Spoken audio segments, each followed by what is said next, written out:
নতুন বছরে ভারত পা রাখলো ঋণের পাহাড় নিয়ে। বাড়ছে পার্সোনাল লোন, গৃহ ঋণ কিন্তু কমছে। আগস্ট মাস থেকে গৃহ ঋণ কমছে, কিন্তু যা বাড়ছে সেটা হলো গৃহ ঋণ পরিশোধ না করে পারার প্রবণতা। সাধারণ মানুষের হাতে নগদ টাকার জোগান নেই, তাই বাড়ছে লোন নেয়ার প্রবণতা। ঋণের জালে জর্জরিত মোদির স্বপ্নের ভারতবর্ষ। এবার দেখব মূল বিষয়টা, ভারতবর্ষে ঋণের প্রবণতা বাড়ছে কেন তা দেখে নিন।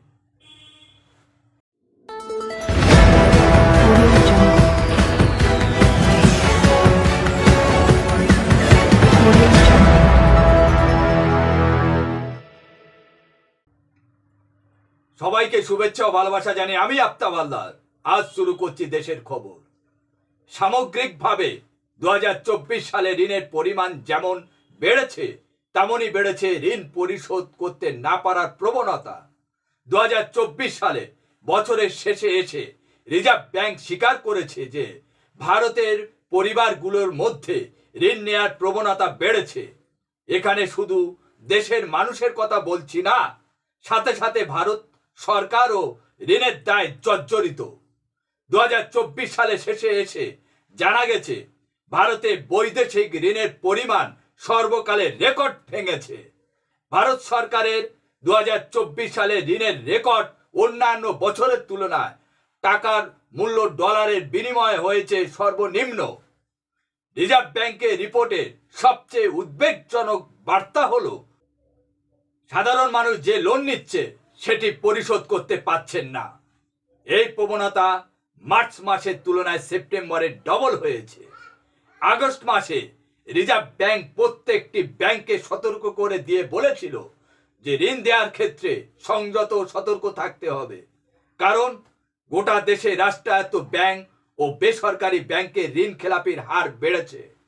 তিনটি সেক্টরে লোন সাধারণ মানুষ সব থেকে বেশি নেয়, সেগুলো হলো বাড়ি কেনার লোন, 2 নম্বর হলো পার্সোনাল লোন, আর 3 নম্বর হলো ভোগ্যপণ্য ক্রয়ের লোন। এই 3 ধরনের লোনের মধ্যে সবচেয়ে বেশি লোন নেওয়া হয় পার্সোনাল লোন। গৃহ ঋণ বাড়লেও বৃদ্ধির হার কমেছে। যেমন ধরুন 10 লক্ষ টাকার বেশি লোন নেওয়ার হার কমে গিয়েছে, কিন্তু 1 লক্ষ টাকা নেওয়া লোনের হার বেড়ে গিয়েছে। বড় ঝুঁকি কেউ আর নিতে চাইছেন না।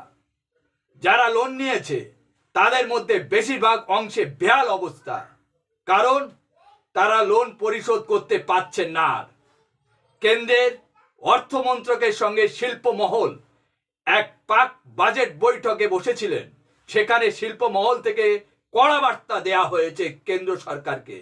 শিল্প মহল থেকে বলা হয়েছে সাধারণ মানুষের হাতে টাকা পৌঁছে দিতে হবে, পেট্রোল ডিজেলের উপর কেন্দ্রীয় শুল্ক কমাতে হবে, 100 দিনে কাজের মজুরি বাড়ানো দরকার, আয়কর ছাড় দেওয়া প্রয়োজন আছে। মানুষের হাতে টাকা না থাকলে অর্থনীতি চাঙ্গা হবে না।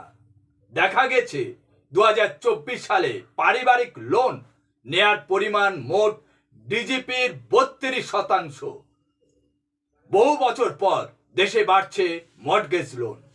একদিকে দেশের মধ্যে সাধারণ মানুষের লোন নেওয়া ও তার পরিশোধ করতে না পারার প্রবণতা যেমন বেড়েছে, আবার অন্যদিকে ভারত সরকারের বৈদেশিক ঋণ বেড়ে চলেছে। ভারত সরকার বৈদেশিক থেকে কত ঋণ নিয়েছে এইবার তা দেখাবো, দেখে নিন। 2024 সালে বৈদেশিক ঋণের পরিমাণ 71,118 কোটি ডলার, যা 2023 সালে সেপ্টেম্বর মাস পর্যন্ত ছিল 63,710 কোটি ডলার। তাহলে কি দাঁড়ালো? মাত্র 1 বছরে ভারত সরকারের কাঁধে আরো বৈদেশিক ঋণ বেড়েছে 7,408 কোটি ডলার। 2023 সালে ভারত সরকারের কাঁধে ঋণ ছিল 63,710 কোটি ডলার।